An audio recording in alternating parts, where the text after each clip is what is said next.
Welcome, everyone, to today's Explainer, broadcasting straight from our virtual newsroom. I'm your host, and I'll be bringing you a sharp, top-down look at today's market action. We are filtering out all the Dalal Street noise, crunching the data, and giving you the pure signal on what actually moved Indian equities today. So grab your coffee, or, perhaps something a little stronger after today's volatility, settle in, and let's decode the tape. Here's what's on the docket today. We're dissecting the daily market tape, macro drivers and catalysts, top gainers and losers, the earnings scorecard, market buzz and rumors, and finally, the week ahead. Section 1. The daily market tape, flat lines and faded rallies. Down just 5.75 points. The Nifty 50 didn't just hit the snooze button on profits today, it practically pulled the covers right back over its head, closing down a mere 5.75 points to settle at 24,072. But hey, don't let that flat close fool you. The Sensex actually staged a massive 590-point early morning surge, briefly topping 24,100 before aggressive profit booking just completely wiped the slate clean. It was the ultimate, see it, now you don't. Under the hood, it was an absolute tug of war. Really a tale of two markets out there. IT, consumer durables, and autos aggressively led the charge upward. But on the flip side, financials, realty, and metals dragged us right back down to the flatline, with the bank Nifty surrendering 0.3%. Just a quick note on the institutional flow. Foreign institutional investors were net sellers today, pulling out over 4,200 crores. Thankfully, our domestic institutional investors cushioned that blow, stepping right in to absorb nearly 3,000 crores. Section 2. Macro drivers and catalysts, cooling crude and mixed IT. So moving to the macro view, what actually triggered all this intraday volatility? Well, the pressure valve finally eased on global energy. Brent crude cooled off to around $84.60 a barrel. This comes after 4 straight days of rising prices driven by U.S.-Iran supply fears. But with spare capacity and tepid demand, the spike was contained. And honestly, this cooling crude is a massive sigh of relief for airlines, auto manufacturers, and oil marketing companies, saving them from a serious margin headache. We also had some major catalysts from a highly mixed bag in the IT sector. Tech Mahindra absolutely crushed it, reporting a profit after tax jump of over 28% and bagging a massive total contract value of $1.08 billion. But then you have Wipro. Wipro's soft numbers, virtually flat profit growth, proved to be the anchor holding the entire sector back. And it wasn't just the headline numbers moving the needle here. The cautious tone and guidance totally dictated today's violent intraday swings. Section 3. Top gainers and losers, bulls versus bears. We saw a brilliant juxtaposition out there today. On one hand, capital goods and power names were literally electric.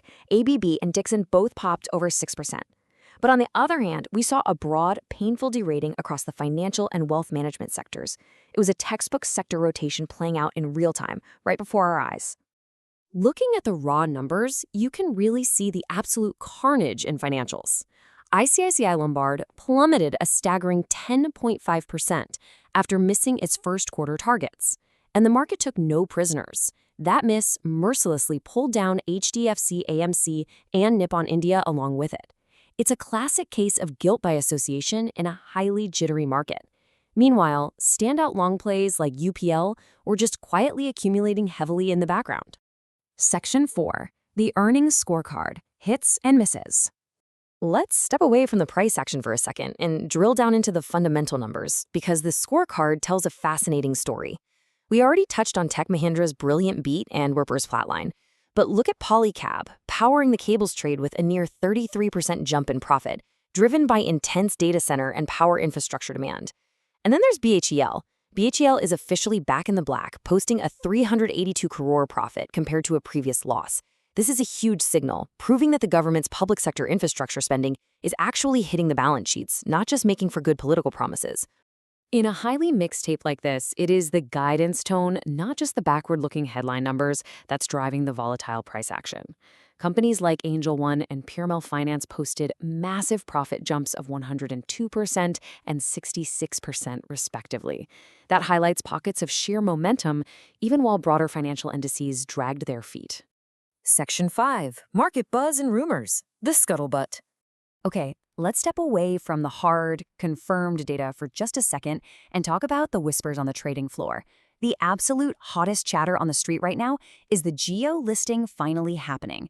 Speculation is mounting that a highly anticipated IPO timeline might just be baked into the upcoming Reliance Q1 print.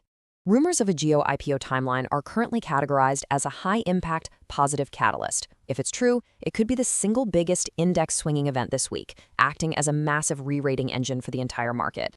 Right alongside that, we are closely tracking Delivery closing its 1,407 crore acquisition of Ecom Express. The street is currently weighing the long-term scale benefits against the drag of a 6-month integration process. We're also keeping a close eye on the Vedanta demerger entering its listing phase. Section 6. The week ahead. Heavy hitters on deck. So, with all this data and rumors swirling around, where does that leave us for the rest of the week?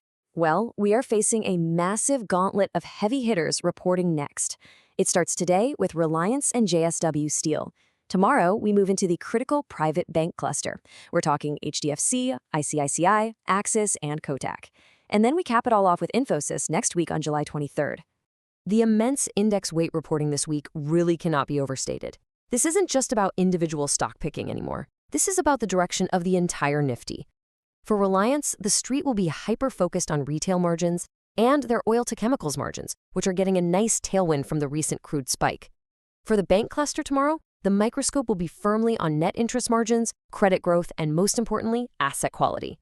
These prints will entirely dictate the market's near-term direction. I'll leave you with this to ponder. With broader financials already dragging the tape down today, will tomorrow's highly anticipated private bank prints trigger a full market retreat? Or will they be the spark that ignites the next big rally to new all-time highs? The data is set, the market awaits. Thank you for joining me on this explainer. Stay sharp out there, and I'll see you in the next one.